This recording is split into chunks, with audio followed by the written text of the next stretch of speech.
Miliki Express ètò ní Miliki níbo la ti ń dún bí àrá lórí Orísun original #1 Uptown Lounge àǹbá ó ń bẹ wá ṣe fàájì kẹ́ wá gbafẹ́ kí lẹ fẹ́ tẹ́ fẹ́ jẹ ṣé Chinese food ni American food ni Italian ni anyone lẹ fẹ́ òkèlè tí luwa mi báyìí ni ẹ máa bọ̀ ṣé tẹ̀lé mi mo fẹ́ràn spaghetti gan anyway mo ṣe bẹ́ẹ̀ tó máa gbé mi lọ jẹ spaghetti ní Uptown Lounge.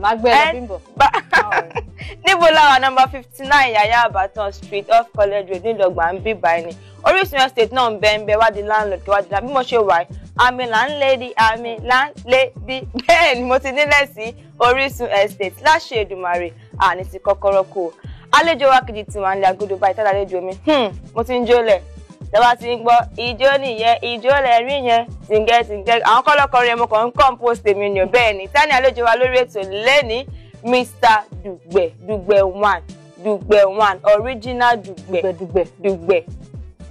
Dùgbẹ̀ that I know abẹ́ another Dùgbẹ̀ no kàn sí Dùgbẹ̀ one ni mo dẹ̀ mọ̀ Dùgbẹ̀ èmi fi one sí tèmi ni o one yẹn náà ni one pé méjì àbí lẹ́yìn Dùgbẹ̀ one lẹ́yìn Ọlọ́run àfọlọ́run lẹ́yìn Ọlọ́run tún ní lẹ́yìn Ọlọ́run tún ní lẹ́yìn Ọlọ́run tún ní lẹ́yìn Ọlọ́run tún ní ó ga jù ẹ bá mi kí àwọn olólùfẹ́ tó ń wò yín lẹ. ọ̀rẹ́ gbogbo ẹ̀yin tó ń gbọ́ mi nínú ilé gbogbo yín náà la kí o ẹ̀yin olólùfẹ́ wa ẹ̀yin ẹ̀gbọ́n mi ẹ̀yin àǹtí mi ẹ̀yin bọ̀dá mi ẹ̀yin dádì mi ẹ̀yin àbúrò mi náà torí èèyàn kì í kérékéré kó má jẹ èèyàn kan lọ gbogbo yín la kí o ojú tẹ́ fi ń wò wá ojú yín ò ní fọ́ àmín etí tẹ́ fi ń gbọ́ wá etí yín ò ní di àṣẹ wá ọmọ yìí náà rèé tẹ́ ń gbọ́ lórí rédíò yín tẹ́ ń wò lórí tẹlifíṣàn yín Ọlábánjí Akínọlá Àrẹ̀mú Ọmọyẹyẹ tí gbogbo yín mọ̀ sí Dùgbẹ̀ one Sọkúdalẹ̀ ọmọ Ẹ̀rẹ̀kẹ́ ní ṣọ́ọ̀bù.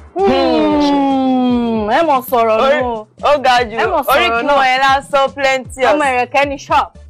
Sọkúdalẹ̀ gbogbo tá a bá ṣàṣe ń lé ayé ká ṣáà máa ṣe dáadáa ṣe tá a bá gbégbá orin padà lé nísìn tó bá pè wá sórí àwa náà ti interview àwọn èèyàn sẹ́yìn so táwọn èèyàn bá pè mí fún interview ni èmi náà máa ń try láti sọ pé òkè ò jẹ́ kéyìn náà lọ torí èmi náà ti ṣe sẹ́yìn dáadáa òkè ọlọ́run ti ṣe ọ ti ṣe sẹ́yìn ẹ sáré ṣe small interview fún mi Yẹmí lálejò yín ẹ̀yin olóòtú tape rolling action.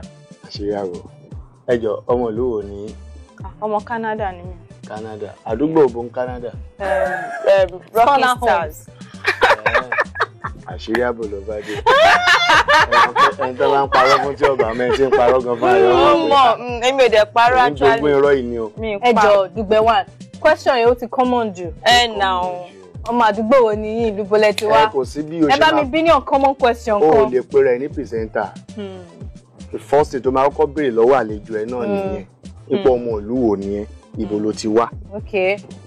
Because ẹlòmíín wà tó jẹ́ pé ó ń gbọ́ wa lójoojúmọ́ wọ́n máa gbọ́ wa lójoojúmọ́ but ó lè máa mọ̀ for example na àwọn tèmi pè mí ní Mr. Talent mo máa ń kọrin Èkìtì mo kọ ẹni orin bí ní Yorùbá wa yìí o Ọlọ́run ló fún mi lẹ́bùn mi but àwọn ẹlòmíín bí lè pé Èkìtì ni mí dẹ̀ ń ṣọ́ mi Èkìtì so tí orú interview báyìí láyé fi máa mọ̀ pé òkè ìlú tó ti wá rèé ọmọ ìlú ẹ̀ ní orúkọ tó ń jẹ́ ni. ọmọ olóbó wa ni. Information State. kí lọ́ọ̀ṣù kí lẹ́kìtì ó parí. ó lè súnmọ́ra wọn. ẹ mọ̀ Bímbọ́ Dùgbẹ̀ one ẹ mọ̀ kí bẹ́ẹ̀ ṣe kọ́kọ́ fún question ó mọ̀ straight ni mo fẹ́ kẹ́ bá ń fún question tí ò ní mọ̀. ok ó yá. tí ò ní mọ̀. èmi gbọ́dọ̀ wà nílé fún ó yẹ ìbéèrè. Kò sí question tó máa béèrè lọ́wọ́ èèyàn tí ò ní máa fi tó bá ṣe question ẹ̀. ó máa láwọn question kan tó jẹ́ pé. alùpùpù àtẹ́kẹ́ wọn ní mọ̀. tó bá téèyàn bá béèrè kankan lọ́wọ́ mi ní tó bá béèrè lọ́wọ́ mi tí bá mọ̀ nípa ẹ̀ ni máa dáyàn lóhùn ní tí ìbá mọ̀ máa ní mi ò mọ̀. ẹ mọ̀ náà nìyẹn. yes now ìgbà pé kọ́ béèrè lọ́wọ́ èèyàn sí pé orú school wo ló lọ kò ní burúburú kó má mọ̀ school tó ń lọ. ẹlòmíì lè ti gbàgbé ó lè ti pẹ́. a máa rorí ẹ̀. ọmọ yóò lọ sí school bíi mẹ́fà kó tó wò pé gbogbo ni kí n dárúkọ. a jẹ́ pé ó gbàgbé Orísun ni. kò dẹ̀ dá kéèyàn gbàgbé Orísun. wọ́n lè ní odò tó bá gbàgbé Orísun. àgbẹ̀. àdẹ̀ ní gbẹ. àmì o àmì ẹ tẹ́jẹ́ ká wò ìgbà wo lẹ ti bẹ̀rẹ̀ iṣẹ́ tẹ̀ ń ṣe yìí professionally ìgbà wo lẹ bẹ̀rẹ̀. ẹ tí bá ní pé kí n sọ pé bóyá èèyàn ti ní ṣé fún ti music àbí fún music mo ti bẹ̀rẹ̀ music láti 85 1985. Wow. Ọjọ́ ti pẹ́ o. Then presentation. Tí mo ti ní band pé mo ní band that's ní Iléṣà àgbà. 1985. So ńgbà tí mo wá padà wá sí Èkó tí mo gbé lọ́dọ̀ ẹ̀gbọ́n mi nígbà yẹn. Ẹ̀gbọ́n mi yẹn ń gbé ní Air Force Base àmọ́ tó bá dé gbé lọ́dọ̀ sójà. Ó gbọ́dọ̀ farabalẹ̀ dáadáa. Bẹ́ẹ̀ni. So àṣà ń tra láti blend pẹ̀lú wọn pé kó lè lọ. Bọ̀ṣẹ̀ mọ̀ pé nǹkan tó ti wà nínú ẹ̀jẹ̀ yẹn láti ṣe. So mo láti wá join theatre group kan nígbà tí mo padà dé Èkó nígbà yẹn ní that's 92. So inú theatre group yẹn mo ti ń jẹ́ Dùgbẹ̀ tí mò ń jẹ́ lẹ́ni ní 92 yẹn. Okay, nínú pé ẹ̀ ń ṣe tíátà lẹ ti ń jẹ́ Dùgbẹ̀ kò kí ń ṣe orin. Nígbà tí mo ṣe ń kọrin nígbà yẹn mo ń kọ Fuji style nígbà yẹn. Okay. So but now mo ti blend ara mi sí juju stuff. Okay. But on top of my music kò sí nǹkan tó yàn wá débẹ̀ ní Yorùbá wa yìí o torí mo gbàgbọ́ nípa tiwantiwa. Okay. So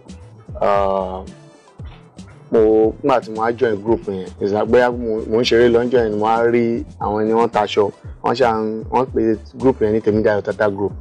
Wọ́n á pè nǹkan tí mo dẹ̀ níta ẹni tó tún wá ní group yẹn wọ́n á jẹ́ ọmọ ìlú mi.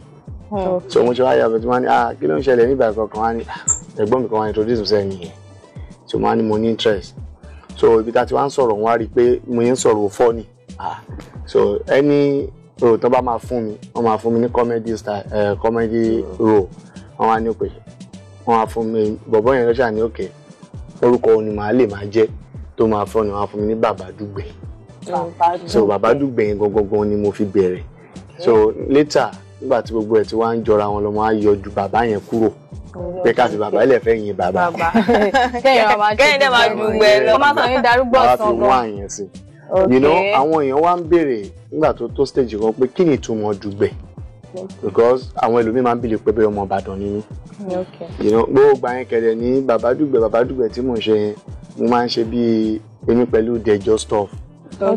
A fẹ́ jọra díẹ̀ but tiẹ̀ òun máa lo ohun yẹn bíi pé ó ń ká lòlò but èmi máa ṣe pẹ̀lú pé bíi ẹbí epo kínkín so mo wá kàn bá méjèèjì papọ̀ ẹ mọ̀ pé epo kínkín máa sọ pé ọwọ́ yìí jẹ́ kí apá ìṣìṣì jẹ but Dẹjọ́ máa sọ pé tó bá pọ̀ bẹ́ẹ̀ so mo wá kàn bá méjèèjì papọ̀ are you getting it now but èmi pẹ̀lú Dẹjọ́ ń gbà yẹn àtijọ́ ń pàdé látàyè Gàmúgàzà wọ́n máa tẹ́ nílẹ̀ tó máa sọ story fún wa pé ẹ ṣe báyìí so àwọn èèyàn wá rò pé nígbà tí mo wá dórí rédíò sí tí mo wá ṣe pẹ̀lú Ẹ̀rẹ̀kẹ́ pé Sọkúdalẹ̀ ọmọ so Ẹ̀rẹ̀kẹ́ ló fún mi ní Sọkúdalẹ̀ yẹn torí Ẹ̀rẹ̀kẹ́ wò pé mo lè ṣe báyìí so ó wá wò pé fine tí n bá fẹ́ ṣe Dùgbẹ̀ yẹn máa ṣe ọ̀rẹ́ Ẹ̀rẹ̀kẹ́ lórí TV but tó bá jẹ́ pé Sọkúdalẹ̀ mo fẹ́ ṣe máa ṣe ọmọ ẹ̀.